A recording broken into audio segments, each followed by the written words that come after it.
अक्सर एक उलझन पैदा हो जाती है कि ये जो हल्की सी ब्लीडिंग हो रही है, ये पीरियड की शुरुआत है या कहीं ये हमल की इब्तिदाई अलामत तो नहीं।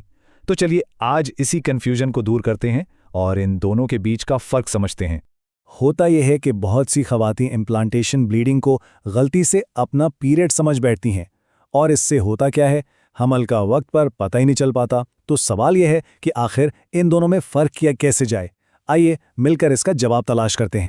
देखें, इस सारी उलझन को सुलझाने का राज ना सिर्फ 3 चीज़ों में छुपा हुआ है। खून का रंग कैसा है, ये ब्लीडिंग हो किस वक्त रही है और इसके साथ दूसरी अलामात क्या हैं। तो आइए बात को शुरू करते हैं।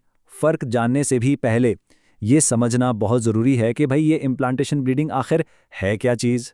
अगर बिल्कुल आसान लफ्ज़ों में समझें तो इम्प्लांटेशन ब्लीडिंग तब होते हैं जब एक फर्टिलाइज्ड अंडा बच्चादानी यानी यूट्रस की दीवार से जुड़ता है।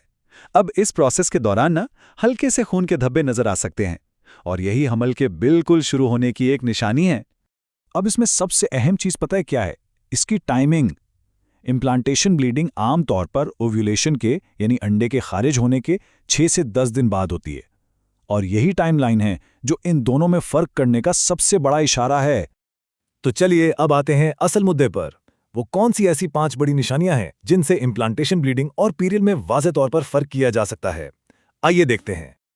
अच्छा, तो इन फ़र्कों को ना एक एक करके देखते हैं। पहला और सबसे बड़ा फ़र्क है वक्त का। इम्प्लांटेशन ब्लीडिंग हमेशा पीरियड की मुतवक्के तारीख से कुछ दिन पहले होती है, जबकि पीरियड अपनी मुकर्ररा तारीख पर ही आता है। दूसरा है रंग।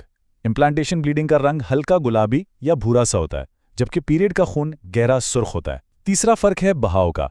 इम्प्लांटेशन में सिर्फ हल्के हल्के धब्बे लगते हैं, लेकिन पीरियड का बहाव शुरू में हल्का होकर फिर भारी हो जाता है। चौथा पॉइंट है दौरानिया, यानी ये कितने दिन रहती है। इम्प्लांटेशन ब्लीडिंग बस 1 या 2 दिन, जबकि पीरियड 3 से 5 दिन या इससे भी ज़्यादा चल सकता है। और आखिर में अलामात। इम्प्लांटेशन में हल्का सा दर्द हो सकता है, लेकिन पीरियड के दर्द अक्सर शदीद होते हैं और साथ में मूड में भी काफ़ी तब्दीली आ जाती है।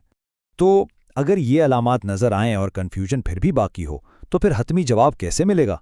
अगला कदम क्या होना चाहिए? इसका तरीका बहुत आसान है। अगर मुतवक्का तारीख से पहले हल्की ब्लीडिंग नज़र आए ना, तो बेहतर है कि 2 से 3 दिन इंतज़ार कर लिया जाए। उसके बाद प्रेगनेंसी टेस्ट करने से सब कुछ बिल्कुल साफ हो जाता है। तो बस याद रखने वाली बात यह है कि अलामात सिर्फ एक इशारा दे सकती हैं।